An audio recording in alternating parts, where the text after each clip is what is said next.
Bonjour à tous les amis, j'espère que vous allez bien. Aujourd'hui on se retrouve pour une nouvelle vidéo. Aujourd'hui les amis, on va parler tout simplement de l'arrivée de Evan Ndika tout simplement au FC Barcelone. On va parler de son transfert, le franco-camerounais tout simplement, et au Barça. On va parler tout simplement de ce joueur, de ce défenseur. On va voir qu'est-ce qu'il pourrait apporter au Barça, ses points forts et ses points faibles. Est-ce qu'il va jouer titulaire ou non? À quel poste va-t-il jouer exactement en défense? Et pour terminer, on va voir si c'est une bonne recrue bien évidemment pour le Barça ou non. On va parler de son contrat, du montant du transfert, etc.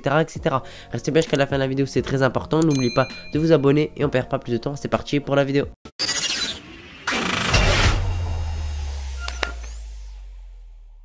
Les amis, Evan Ndika tout simplement joue pour l'instant pour Francfort, pour l'Eintracht Francfort. Il joue en Bundesliga. Il a gagné une Europa League avec Francfort tout simplement l'année passée. Il a 23 ans, donc ça reste vraiment un défenseur très jeune. C'est un Français qui joue pour les U21, mais également il est Camerounais. Mais pour l'instant, son choix se dirige plutôt pour l'équipe de France. Cette saison, il a joué 20 matchs avec tout simplement Francfort. Il a joué tous les matchs, il joue absolument tout le temps. Tout simplement en Bundesliga. En Ligue des Champions, il a joué tout simplement les 6 matchs et il a délivré une passe décisive. Il a joué aussi en Super Coupe d'Europe et en Coupe d'Allemagne où il a joué 2 petits matchs. Donc on peut voir que c'est un joueur qui a joué énormément de matchs. 20 en Bundes, 6 en LDC, simplement 1 en Super Coupe simplement d'Europe et 2 en Coupe d'Allemagne. Donc il est vraiment pas mal de matchs. Il a 30 là, ce qui est vraiment énorme. Et c'est un joueur qui joue énormément de minutes, qui enchaîne avec son club. Et bien évidemment, son club le fait totalement confiance et il enchaîne pas mal de minutes. Et la chose à retenir avec lui, c'est simplement, malgré tout simplement tous les minutes qu'il joue, il arrive simplement à rester performant et il réussit à ne pas se blesser. C'est un joueur assez costaud, c'est un joueur qui se blesse pas, c'est pas un joueur fragile. Ça c'est important, c'est un joueur professionnel qui s'entraîne à fond avec simplement son équipe de Francfort, qui est vraiment très concentré sur le football. Et simplement c'est pas un joueur qui est dans les distractions faciles, etc. C'est vraiment un joueur très sérieux. Et ça, c'est vraiment le genre de joueur qu'on a besoin au Barça, des joueurs sérieux. Il a été formé tout simplement à l'AJ Auxerre. Voilà, il a joué avec les U19, avec l'équipe B et puis avec simplement l'équipe d'Auxerre 2 petites saisons. Et puis il a rejoint Francfort simplement en 2018-2019, donc ça fait quand même quelques années où il est à Francfort. Et là il commence vraiment à devenir vraiment très fort, et c'est pas pour rien que tout simplement le Barça est très intéressé par une signature. Et la chose qui simplement fait que le Barça veut le recruter, c'est simplement qu'il est gratuit les amis. Il est gratuit cet été 2023 et ça pourrait vraiment nous apporter pas mal d'économies, parce que quand tu recrutes un joueur comme lui, un joueur assez jeune, un défenseur jeune qui est très bon, qui joue en Bundesliga, qui est simplement, c'est pas un petit championnat, c'est un championnat quand même de haut niveau et où il est titulaire indiscutable. Ça te permet de faire pas mal d'économies sur simplement un joueur assez fort, qui va te permettre également de pouvoir économiser de l'argent sur un défenseur. Et pourquoi pas recruter simplement un attaquant, un milieu, un latéral, etc. à des postes où on en a vraiment besoin. Simplement le poste de défenseur, on en a pas mal. On a Koundé, on a Araujo, on a Christensen, on a Eric Garcia, même s'il joue très peu, il est là quand même. Donc ça te permettra bien évidemment déjà d'avoir un défenseur en plus, un défenseur de qualité en plus, qui est vraiment très important. La qualité est importante et la quantité également. Ce que je voulais dire exactement, c'est que la quantité c'est bien, mais il faut également de la quantité. Et donc ça tout simplement, ça va t'apporter simplement, Evan va t'apporter simplement de la qualité, mais également de la quantité, ce qui est vraiment très important. Et ça va également pouvoir simplement te reposer des joueurs tels que Christensen, tels que Araujo également, parce qu'ils enchaînent énormément de matchs.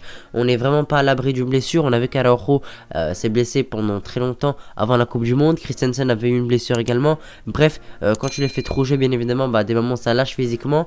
Et ça, faut vraiment prévenir ça et vraiment faire très attention à ça, de ne pas blesser nos joueurs. Simplement, Evan Ndika, faut vraiment pas qu'il se blesse. Parce que simplement t'as Araujo qui se blesse, t'as Christensen qui se blesse, et tu auras ce joueur là simplement qui pourra pallier à une blessure ou bien à les reposer. Par exemple un petit match de Liga, quand tu joues, je sais pas contre Cadiz, contre Elche, etc.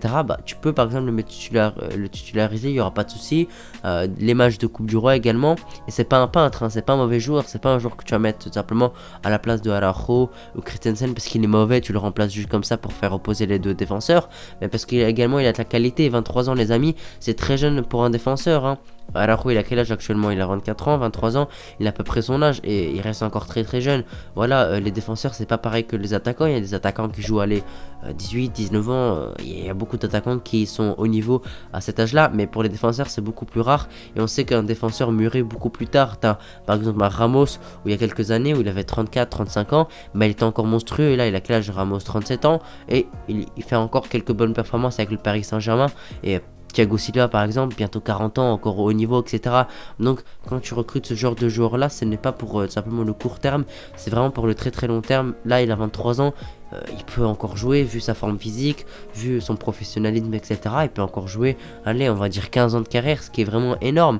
Et donc ce joueur là, tu le prends pas pour l'instant T, tu le prends bien évidemment pour renforcer ta défense et pour ajouter de la concurrence, mais également pour le futur, pour que tu aies des défenseurs du futur. Tu as déjà Araujo par exemple, tu as déjà Eric Garcia qui est encore très très jeune et que pour moi n'a pas encore le niveau Barça, c'est encore très limite, donc pour moi faut pas le titulariser, mais simplement il te faut encore, c'est vraiment très important d'avoir simplement des défenseurs très jeunes qui seront là simplement pour le futur. Maintenant que je vous ai parlé de tout ça, maintenant il faut parler un peu de simplement de Evan Ndika en soi. Voilà, c'est un joueur, je vous ai dit, qui a enchaîné les matchs en Bundesliga, il les a tous joués. Il a eu 3 cartons jaunes en Bundesliga en 20 matchs, ce qui est vraiment très peu pour un défenseur. Donc c'est un défenseur assez propre, hein. C'est pas un boucher, c'est pas le genre de joueur qui va simplement te faire des assassinats sur le terrain. Au contraire, c'est plutôt un joueur assez propre, qui défend simplement assez proprement. Donc ça c'est important les amis. Également son poste, je vous ai dit qu'il est défenseur central, il peut jouer défense centrale à gauche ou à droite, mais également il peut jouer en tant que latéral gauche, il peut dépanner à ce poste là, mais bien évidemment on va pas simplement compter sur lui à ce poste là, hein, les amis. Latéral gauche, t'as déjà Baldé, t'as déjà Jordi Alba, bien évidemment il peut dépanner à des moments si voilà t'as ni Jordi Alba ni Baldé, mais voilà c'est pas un véritable latéral gauche, voilà c'est surtout pour dépanner de temps en temps, mais bien évidemment son poste principal ça va être défenseur central, c'est un gaucher et ça c'est vraiment très important à prendre en compte. T'as quasiment aucun gaucher simplement en défenseur central, hein. Araujo c'est bien un droitier, Christensen également, si je me trompe corrigez-moi, Eric Garcia également. Donc tu as vraiment très très peu de gauchers, mis à part les latéraux gauche, bien évidemment c'est des gauchers, mis à part ça, voilà, tu as très peu de latéral gauche, tu n'en as pas tout court, simplement au niveau en défenseur central, et également même au milieu, voilà, t'as pas beaucoup de gauchers, et donc te rajouter un gaucher dans l'équipe c'est important, parce qu'il faut avoir un peu ce juste milieu, il ne faut pas trop de gauchers, ni trop de droitiers non plus, il faut bien évidemment ce juste milieu comme je vous ai dit, et donc bien évidemment c'est à Xavi, au président, etc. à gérer ça. Donc les amis, pour ses qualités, tout simplement, il en a énormément. Déjà, simplement sa rapidité, c'est un défenseur assez rapide malgré sa grande taille. Il arrive à simplement rattraper les attaquants. Ça, c'est vraiment pour moi la rapidité des défenseurs, c'est vraiment le futur parce que tu as énormément de défenseurs très rapides. Je pense à Araujo par exemple, Varane avec Manchester United, etc. Il te faut absolument des défenseurs rapides parce que franchement, tu as quasiment que des attaquants simplement en ailier qui sont vraiment extrêmement rapides et qui peuvent très rapidement te faire vraiment très très mal. Donc, il te faut bien évidemment une défense rapide. Et simplement ce joueur là remplit ces critères de rapidité. Je vous ai dit défenseur assez propre dans les tacles, etc., 3 cartons jaunes en 20 matchs, c'est vraiment très très peu pour un défenseur. C'est vraiment important simplement à prendre en compte. C'est un défenseur également assez grand, je l'ai dit 1m92, c'est vraiment très grand, donc il pourra bien évidemment sur les corners être très important défensivement parce qu'on sait que sur les corners on encaisse pas mal de buts, on a beaucoup de mal sur les corners, sur les coups pieds arrêtés en général. Donc simplement Evan Ndika pourra simplement te rapporter cette plus-value, voilà, en coup pied arrêté, mais également coup pied arrêté offensif. Voilà, des fois c'est important de marquer sur les corners. On l'a fait par exemple contre Manchester United, but de Marcos Alonso. Il te faut des joueurs grands, des joueurs qui marquent de la tête. Araujo qui est bon simplement dans la tête, mais mis à part ça, je ne vois pas simplement des experts de la tête. Et simplement Evan Ndika de temps en temps il pourrait monter dans les coups pieds arrêtés ou bien dans les corners pour simplement inscrire un but. En tout cas, voilà, c'est à peu près simplement ses qualités. Il en a encore plein, hein. Sa relance je la trouve assez propre, c'est un joueur assez technique, c'est pas un joueur qui est du genre à récupérer le ballon, le dégager très rapidement. Est-ce qu'il va s'habituer simplement à l'ADN du Barça, aussi le jeu du Barça? Il est assez physique, il court beaucoup, il presse beaucoup, c'est un joueur professionnel, sa technique est assez bonne, donc on peut se dire que oui, mais on n'est jamais sûr. On n'est jamais sûr simplement qu'un joueur s'adapte au Barça. Pour son salaire, ce sera pas un souci, ce sera aux alentours de quelques millions d'euros.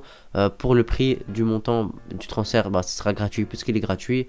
Il est en fin de contrat cet été. Donc franchement, financièrement, c'est vraiment très intéressant. Voilà les amis, j'espère que vous avez apprécié la vidéo. Si vous l'avez apprécié, n'oubliez pas de me le faire savoir par un pouce bleu ou par abonnement. Moi, je vous remercie d'avoir regardé la vidéo jusqu'ici. Allez les amis, ciao.